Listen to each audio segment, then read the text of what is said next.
Здравствуйте, уважаемые телезрители! В студии Арифа Кабба мы вновь собрали для вас самые важные события и тенденции вокруг Абхазии.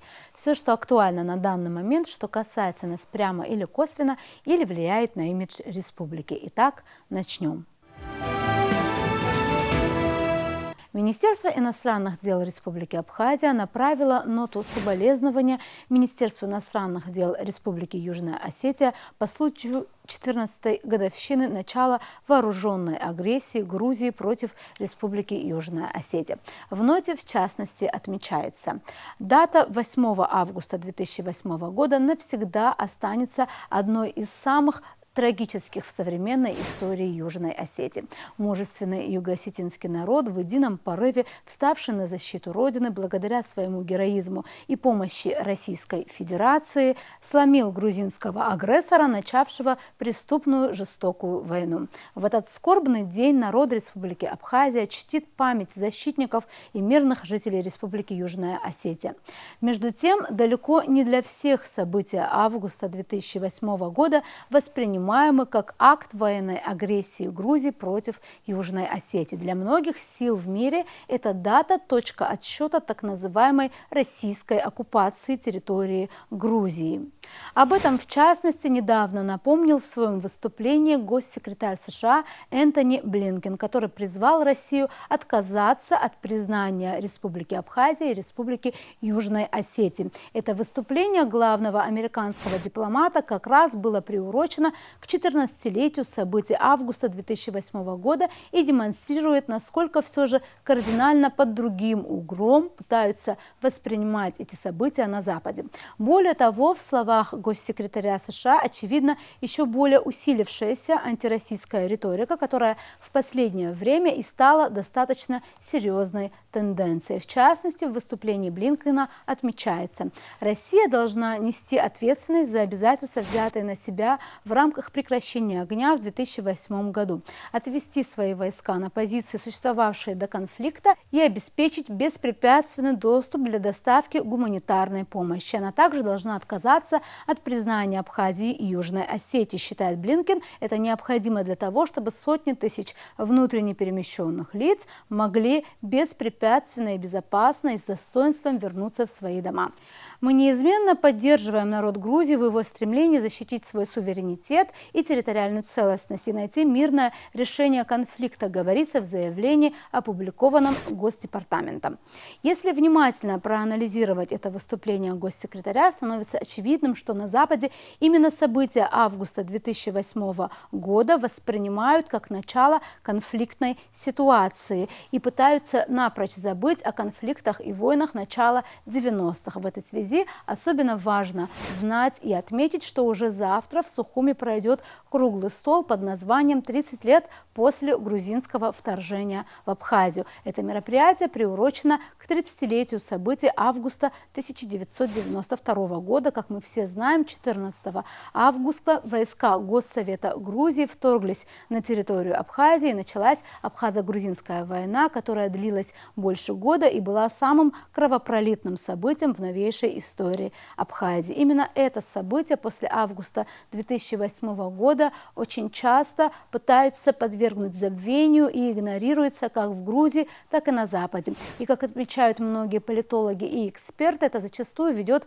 к смещению парадигмы конфликта и к трансформации сторон конфликта, к сложившейся в последние 14 лет восприятию конфликта не как грузино-абхазского, а грузино-российского. Именно поэтому и важно проведение подобных мероприятий и поднятие на них таких тем, как предыстория и начало грузино-абхазской войны, создание и роль Айтглера, роль конфедерации народов Кавказа в Отечественной войне народа Абхазии и многие другие. Организатором данного круглого стола является Центр стратегических исследований при президенте Абхазии. И о том, кто будет на круглом столе спикерами и кто на него приглашен и какие задачи ставит перед собой этот круглый стол, мы побеседовали с сотрудником центра, политологом Нателлой Акаба. Здравствуйте, Наталья Нуриевна. Мы рады вас приветствовать в нашей студии. Сегодня я хотела бы начать с того, что, несмотря на то, что главной темой нашего разговора будет круглый стол, который инициировал Центр стратегических исследований при президенте, он пройдет завтра в Сухуми и будет посвящен 30-летию, как я понимаю, начала Абхазо-Грузинской войны, Отечественной войны нашей в 1992 году. Но, тем не менее, сегодня мы не можем обойти эту дату, так как сегодня 8 августа, и 14 лет назад начались страшные события в Южной Осетии, в Цхинвале, и это нас тоже коснулось и можно сказать, с разных точек зрения, да, потому что, как считают многие политологи, эксперты, парадигма конфликта поменялась во многом, и вместо абхазо-грузинского конфликта стал существовать российско-грузинский. Да? Да. Это очень важные такие вещи. Как вам кажется, еще почему для нас важен тот конфликт, и что вы можете сказать вообще об этом? Ну, во-первых, большое спасибо за приглашение, и мне очень хочется, чтобы вот по телевидению показывали наш завтрашний вот этот круглый стол, потому что я считаю, что тема очень такая актуальная и для нас чувствительная. Ну, а что касается вот этого юго-осетинского конфликта, насколько вот я помню, это был такой вот конфликт, когда наши добровольцы тоже участвовали и пытались как-то защитить осетин. Ну и когда наша война началась, осетины тоже на нашей стороне воевали. Так что это вот подтверждает, что мы такие братские народы, конечно. И я даже знаю, что завтра представители Южной Осетии также будут принимать участие. Да, посол Южной Осетии в Абхазии Олег Боцев тоже согласился прийти на завтрашний круглый стол. Также я хотела бы отметить, что очень часто сейчас, когда на Западе рассматривают конфликт, который вот есть и существует между нами и Грузией, почему-то забывают о событиях, как раз о тех событиях, о которых вы будете говорить вот завтра, начало 90-х, об этой войне, и как точку отсчета конфликта им выгодно и интересно брать именно 2008 год, потому что они позиционируют в этой связи Россию как агрессора. Да. И вот поэтому расскажите как раз о вашем событии, о круглом столе, какие будут темы, кто будет приглашен, пожалуйста.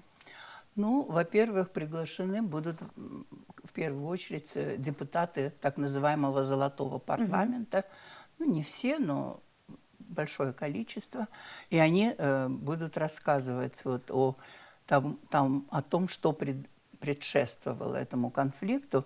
И, конечно, будут говорить о роли парламента ну, вот, в эти времена тяжелые. Ну и еще будут ветераны Отечественной войны народа Абхазии присутствовать и общественные деятели. И я думаю, что это будет довольно интересный разговор. Но вот мне кажется важным, чтобы мы вспомнили, что предшествовало этому конфликту. И вот Леонид Иванович Лакербай обещал рассказать о том, как, когда вот в Советском Союзе Горбачев вот инициировал эту перестройку и политику демократизации и гласности. И этим грузины очень быстро воспользовались. Они начали в грузинских СМИ публиковать такие совершенно просто ужасные материалы относительно Абхазии, что никакой Абхазии не существует. Это все большевики, проклятые большевики, там вот так писал это Силагадзе, такой литературный деятель. И что вот это они придумали, что вот это Абхазия. Они переселили сюда адыгов на территорию Грузии и создали вот эту абхазскую автономию. Ну, вот такие вот странные вещи. И еще он писал, что ничего ни грузинского в Абхазии не должно быть. И что никакого не существует абхазского языка. Это все выдумки. И потом еще такой вот довольно известный грузинский писатель Мишвеладзе в декабре 90-го года, он очень негативно высказывался о нашем великом писателе Фазиле Искандера. Он о нем написал: «В природе никогда и нигде не существовало ни абхазский язык, ни абхазская культура, а проклятые большевики ввели в заблуждение наивных адыгейцев, придумали для них на территории Грузии абхазскую автономию. В паспортах записали несуществующую национальность абхаз». Вот такие вот ужасные вещи. И во многих других газетах вот такие публиковали такие ужасные статьи. И это, конечно, помогает нам лучше понять причины вот этого конфликта. Ну, естественно, наш народ тоже не мог не реагировать на это. Это так унизительно было. И поразительно, что никакие западные вот политики или какие-то международные организации, они на это никак не реагировали и не осуждали за это Грузию, а наоборот, Шеварднадзе для них это был такой самый авторитетный политик, который вот, когда война началась, как мы все знаем, он был тогда грузинским лидером. Ну и Гамсахурдия, который до него был, вот его считали таким, ну, националистом, хотя я не вижу никакого различия между его подходом к Абхазии и подходом Шеварднадзе. Ну и, конечно, в Абхазии все вот это воспринималось очень негативно.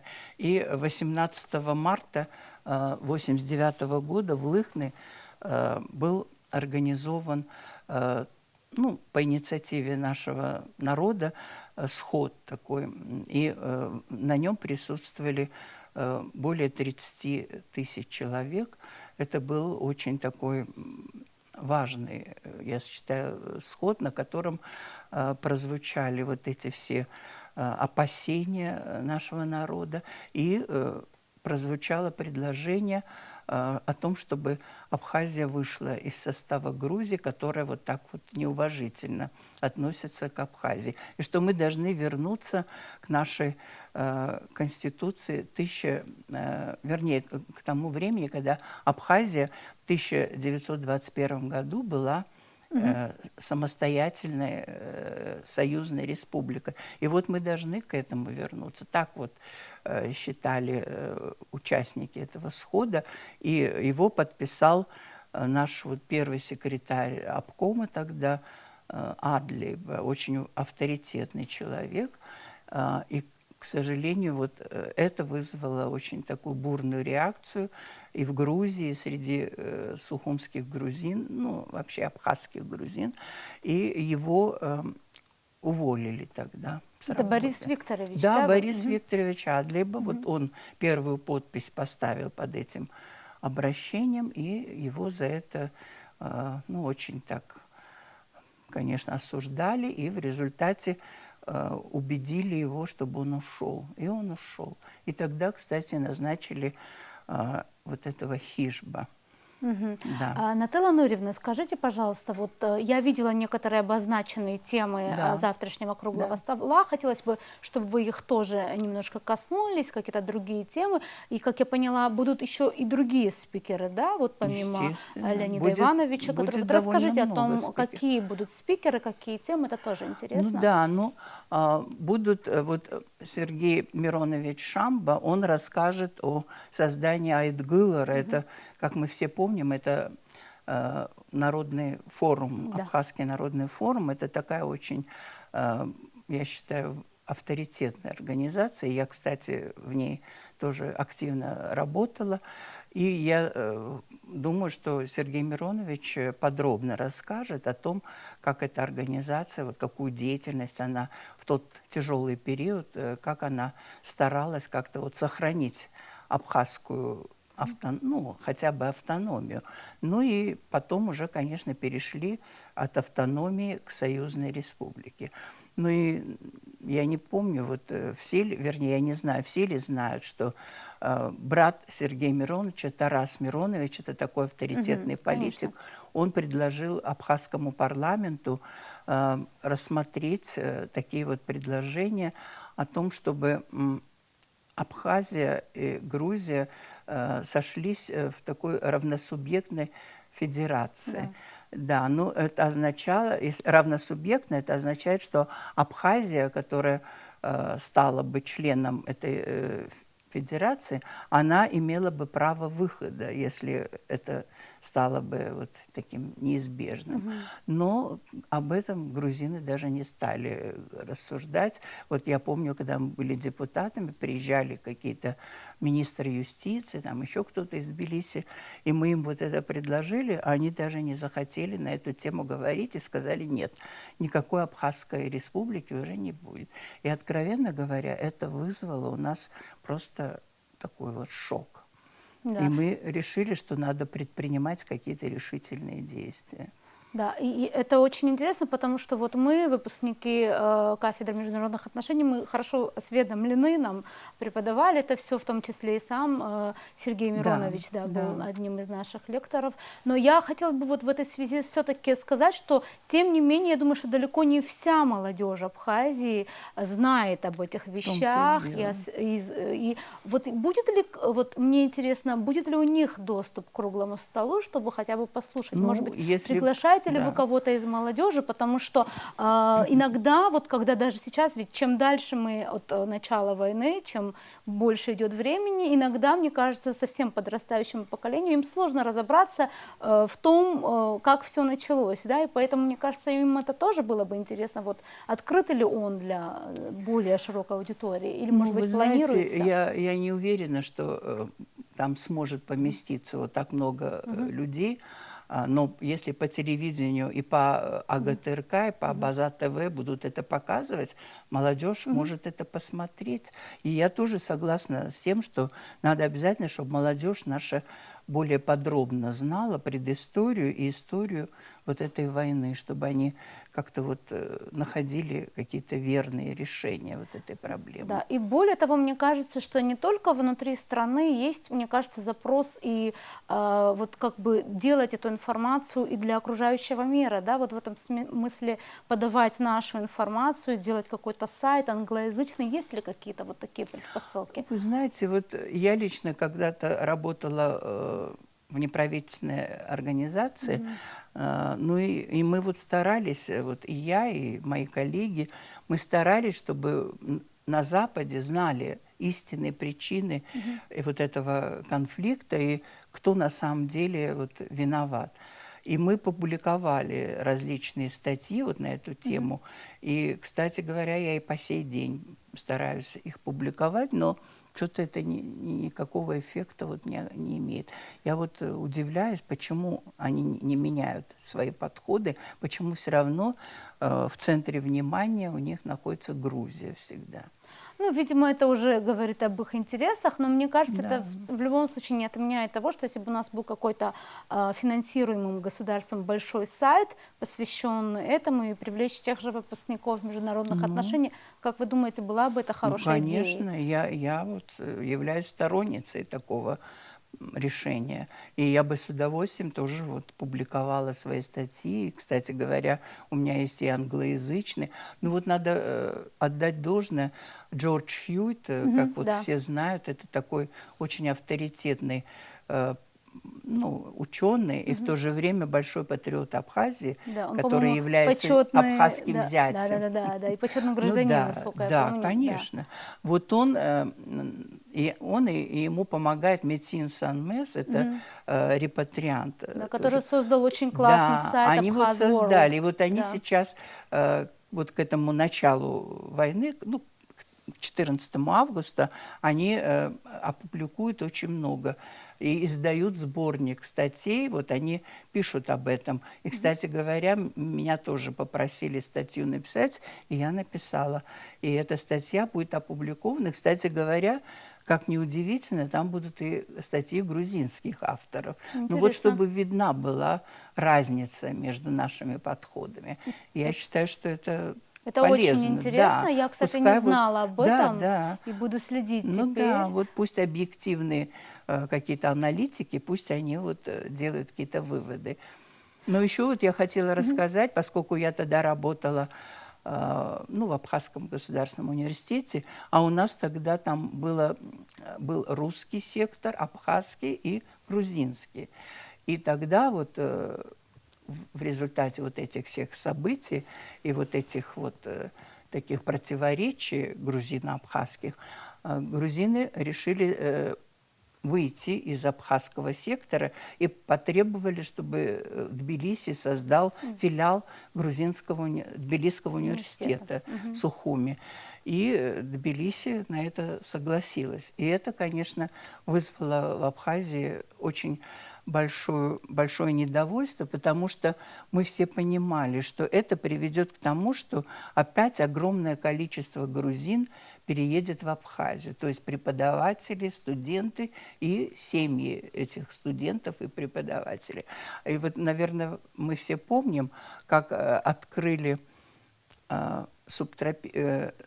субтропический институт, тоже грузины открыли, и в результате очень много грузин переехало, и это очень изменило демографическую ситуацию в Абхазии. И вот это было нацелено тоже, наверное, на то, чтобы в Абхазии все больше и больше грузин. И так их было все больше. Но вот они хотели еще увеличить их число. И мы, конечно, вот в АГУ стали противостоять этому. И я вот очень хорошо помню, как мы тогда вот Дмитрий Гулли, вы, наверное, помните, это же был внук вот этого нашего великого писателя, и он был завкафедры, вот, на которой я работала, кафедры всеобщей истории. И он провел совещание, на котором вот тогда еще и грузины, которые там работали, они тоже присутствовали. И я сказала, что нам надо издать новый учебник по истории Абхазии. А грузины, которые там сидели, они сказали, никакой истории Абхазии не существует, есть только история Грузии. И это, конечно, вызвало вот у нас у всех ужасное негодование, и это еще более усугубило ситуацию. Да, Наталья Нуриевна, я поняла, что это будет очень много разных тем завтра на круглом столе, конечно. и я думаю, что это будет очень интересно. Спасибо вам большое, что пришли и анонсировали все это. Спасибо за приглашение. К другим темам. Пожалуй, самым заметным событием в регионе стало вооруженное обострение на линии соприкосновения в Нагорно-Карабахской республике, которое началось 1 августа и продолжалось почти всю неделю. Интересное интервью на данную тему изданию «Эхо Кавказа» дал бывший помощник президента Азербайджана Гейдара Алиева Эльдар Намазов. По его мнению, события на границе шли по нарастающей. Цитата: «Ключевым моментом было совещание в прошлом месяце по итогам полугодичного развития Азербайджана, где большую часть своего выступления президент Азербайджана посвятил именно отношениям с Арменией и сказал очень много. Во-первых, что Армения поставила на паузу, фактически саботируя переговоры по всем трекам и по открытию коммуникации, и по делимитации границы, и по мирному договору, что буквально все застопорилось на уровне годичной давности», отмечает Намазов. Тут же он добавил еще одну важную тему, то, что Армения держит свои войска до сих пор на территории Азербайджана, и что все посчитали сенсацией, что представитель Министерства обороны Российской Федерации приезжал в Баку. Мы помним этот визит замминистра обороны, тогда не говорилось, почему он приехал, но президент раскрыл. Россия обещала, что к июню месяцу Армения выведет свои войска, но уже был июль и ничего не происходило. И азербайджанский президент выдвинул очень жесткое требование. Он сказал, что ждет итогов встречи министров иностранных дел. Если не будет подвижек в этом вопросе, мы вынуждены будем отвечать. И мы поняли, что мы фактически стоим на грани новой эскалации, отметил азербайджанский эксперт. В целом, по мнению Эльдара Намазова, эскалация на границе происходит из-за торпедирования Арменией всех существующих договоренностей с Азербайджаном. Цитата: «Идет полное саботирование, торпедирование всего этого процесса». У нас эксперты спорят, чем это вызвано. Одни говорят, что Армения саботирует договоренности, достигнутые под зонтиком Москвы, чтобы перевести их под зонтик Брюсселя. Но дело в том, что уже и в Брюсселе были подтверждены все эти соглашения, но опять-таки не выполняют их. Другие считают, что Армения хочет опять восстановить, она не скрывает этого, тройку сопредседателей Минской группы. В нынешней ситуации это невозможно в результате конфликта на Украине и ситуации между Россией и Западом. Но Армения все сейчас блокирует для того, чтобы дождаться момента, когда ситуация может измениться и сопредседатели смогут опять собраться и восстановить все первоначальные свои предложения со всеми референдумами, со всеми статусами и втроем надавить на Азербайджан. Таково мнение на происходящее с азербайджанской стороны, хотя, конечно, было бы интересно узнать и мнение армянской стороны на ситуацию. В любом случае мы будем следить за происходящим в этом регионе и за другими важными событиями вокруг Абхазии. А на этом сегодня все. До новых встреч!